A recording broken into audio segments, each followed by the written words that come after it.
Working inside the kitchen is really interesting because there's new technology, there's new materials always coming on. And every time you see one, you get inspired. What we wanted to do with this Free Rev project was to let the foot be the foot. How do you make a shoe in a different way in order to allow it to behave more like the foot?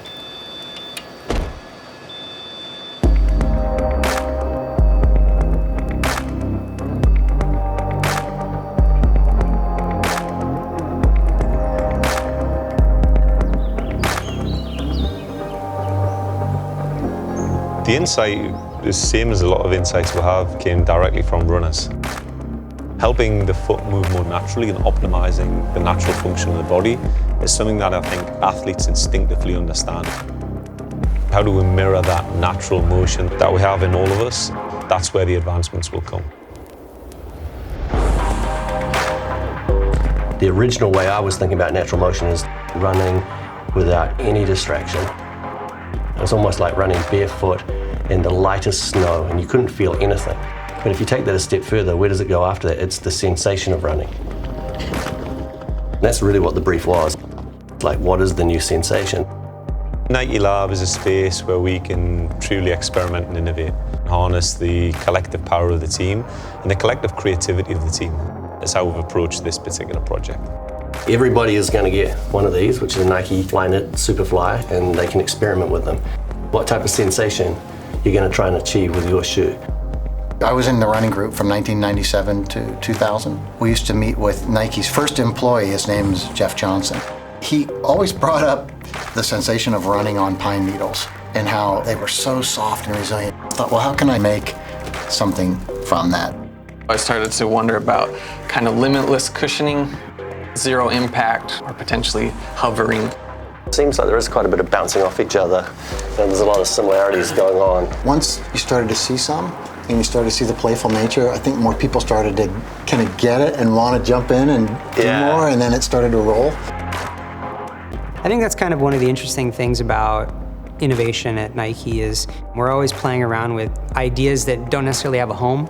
This is cool, this is different. Why would this change the rules for how we make shoes? It's kind of about finding the magic and experimenting. I might not be able to make a shoe like this because it's too heavy, but I'm going to learn about the sensation, and then I will try and take the sensation later and turn it into something different.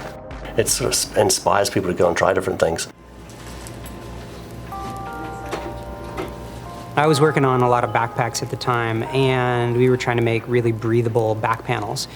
I had been playing with this little shape. I was actually trying to get a really good yield out of this material and get rid of the waste. A bunch of the guys in the kitchen were talking about Free and kind of the next evolution of it. I dug this thing out, and everybody started looking at it and playing with it, and we kind of realized that it actually moves in a very different way. We just kind of chased that idea of, could we do something with this? You know, the foot's actually, in terms of width, it goes 2 widths broader when it's loaded and 1 full size longer. We thought, if you could actually make the shoe get longer, or if you could make the shoe get wider so that it mimics what the foot naturally wants to do when there is no shoe, that would be a good thing to go after. That was what the Oxetics gave us. Usually if you take a material and you stretch it one direction, it actually gets smaller in the opposite direction. Oxetic structures typically do the opposite. So you'd pull them in one direction and they actually expand in the opposite direction. You have all these little tiny hinges kind of embedded into the material that allow components to spin away from each other, which is more like what your actual foot does on its own. It's beautiful.